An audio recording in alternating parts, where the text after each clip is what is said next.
to thank our President Izetbegovic of Bosnia and Herzegovina for coming, President Ivanovic of Montenegro for coming, Deputy Prime Minister Eshte of Macedonia for coming, Deputy Prime Minister Kusari Lila of Kosova for coming. I also want to thank the official delegations of Slovenia, Croatia, and Albania. Officials from the State Department, officials from the state of Maryland, thank you very much for this opportunity.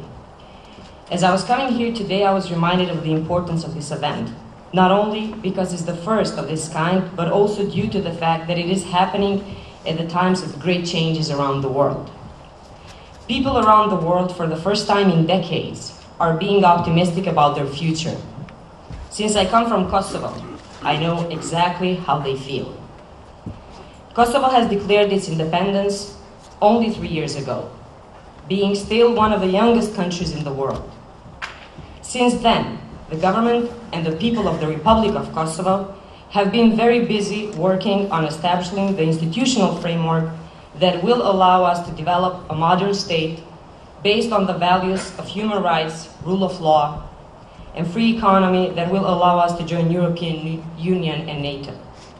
At the same time, despite a number of obstacles along the way, we have tried to maintain a regional outlook by being open to our neighbors and acknowledging that only through cooperation and readiness to adapt to new realities we can move forward. Hurdles and obstacles are there. We just begun the technical dialogue with the Republic of Serbia, and I definitely would wish to have the representatives of the Republic of Serbia here present with us today. The businesses see no boundaries, and we are fully aware of that. The economy should not have any boundaries. The region is too small to be divided, to have obstacles, to have political problems.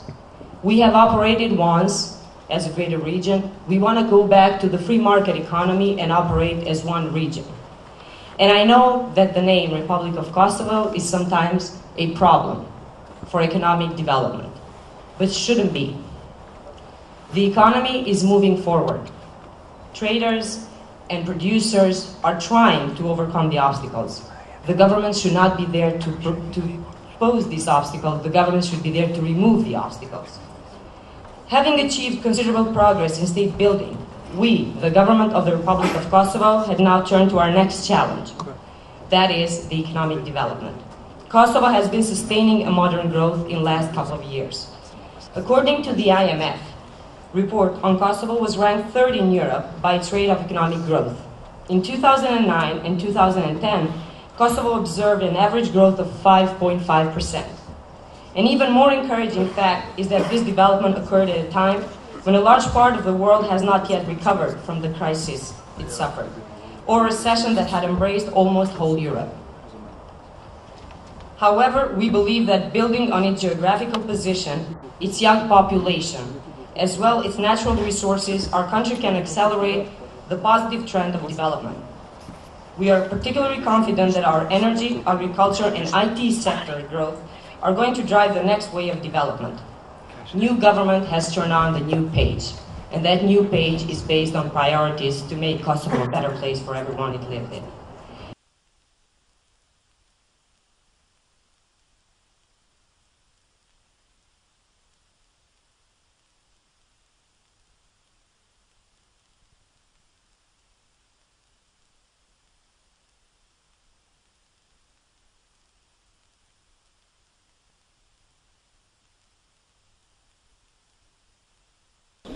What do we expect from this, from your point of view?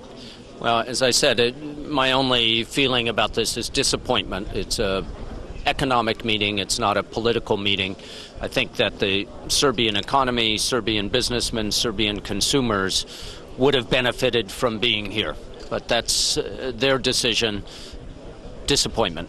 I think our argument was clear to the Serbian government, but more importantly the state of Maryland, which did all the work here, not the U.S. government, but the state of Maryland, made clear what the potential for this conference was. Perfundoi Samiti dyditor në Balltimore, ku edhe Kosova ishte pjesëmarrëse.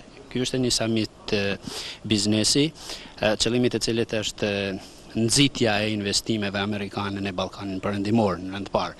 Kosova ishte prezente këtu, u kryesua nga zëvendës kryeministja Mimoza Kusari. Bisedoj me zëvendës kryeministin për suksesin e samitit. Si e vlerësut samitin? Mendoj se vetë fakti i prezencës Kosovës ishte shumë lartë i vlerësuar dhe nga organizatorët dhe nga gjithë të tjerët.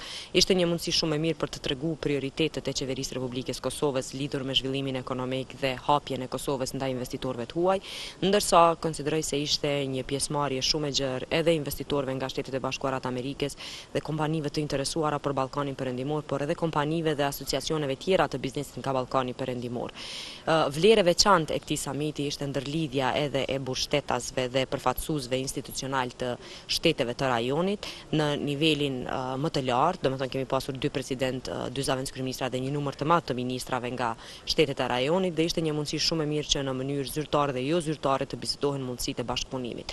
Gjithashtu, gjitha vendet e rajonit kanë treguar respektin dhe vlerësimin e lartë që e kanë për Shtetet e Bashkuara të Amerikës. Ky është një avancim i bashkëpunimit edhe në aspektin ekonomik, cilin ka dhe shumë hapësirë, domethënë për të bashkëpunuar. Por mendoj se Kosova para hapjes për projektet e mëdha kapitale, për fillimin dhe tërheqjen e investimeve, sidomos në sektorin e industrisë, ky është një hap shumë i rëndësishëm dhe shpresojmë të ketë vazhdimsi të takimeve të kësaj natyre. Gjithsesi, nga ana jonë do të vazhdojmë kontaktin me gjithë ata që jemi takuar në këtë summit dhe me gjithë ata që kanë shprehur dhe po shprehin interesim për mundësitë investive në Kosovë. Duke patur parasysh mentalitetin e rajonit prej nga vimi, do të Ballkanit, u befasova për të mirë. Unë edhe shumë të tjerë që ishte një summit ku shumë pak u fol për çështjet politike, por dominoi në tërësi ta themi çështja ekonomike.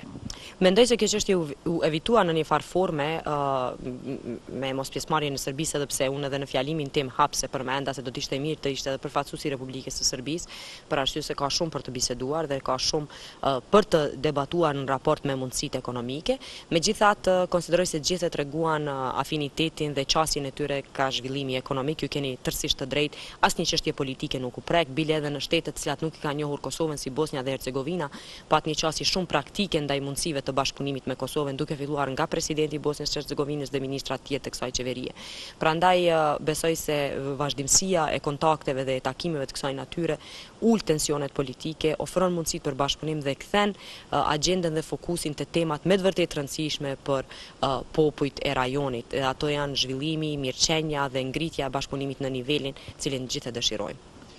Shtetet e Bashkuara të Amerikës, do të them niveli federal, ishte mjaft prezent. Në ditën e parë ishte zoti Kantrimen, që është i fokusuar në Evropën qendrore dhe lindore, por sot ishte edhe zëvendës sekretari Fernandez, i cili specialitetit e cilit është çështja ekonomike.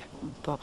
Sot në fakt pata edhe një takim të veçantë me zotin Fernandez me interesimin e tij për mundësitë e më tutjeshme të bashkëpunimit të nivelit institucional me Kosovën. Konsideroj se prezenca e tij si zëvendës sekretari i shtetit për çështjet e ekonomisë dhe energjisë është shumë e rëndësishme dhe tregon rëndësinë dhe përkushtimin e departamentit të shtetit për atë pjesë të Evropës, por gjithsesi edhe se ishin me të vërtetë fjalë shumë inkurajuese për vazhdimsinë e përkrahjes së qeverisë amerikane për rajonin, për Kosovën në veçanti, vlerësimin e tij të lartë për prioritetet e qeverisë së re dhe besoj se me të vërtetë nëse ne dim në një farë forme të faktorizojmë ekonominë e Kosovës, do të mund ta bëjmë një gjë të tillë me një përkrahje shumë të gjerë politike nga Shtetet e Bashkuara, por gjithsesi edhe përkrahja ekonomike duhet të tregohet gatishmëria janë institucionale për kompanitë amerikane dhe besoj se nuk do të mungoj interesimi i kompanive amerikane në Kosovë. Faleminderit. Edhe një pyetje, si po gjendeni në rolin e ri? Faleminderit juve për shansen e dhënë. Mendoj se shumë mirë, në fakt po ndihem shumë krenare që e kam rastin të përfaqësoj institucionet e Republikës Kosovës. Mendoj se u vlerësua lart edhe prania e institucioneve të Kosovës në këtë forum dhe besoj se do ta shohim rezultatin dhe suksesin në momentin e finalizimit kontratave. Ajo është çka në fund ditës do të numërohet, sa do të kemi mundësi të facilitojmë kontrata në mes të partnerëve amerikanë dhe atyre kosovar dhe sa vende të reja punës do të krijojmë.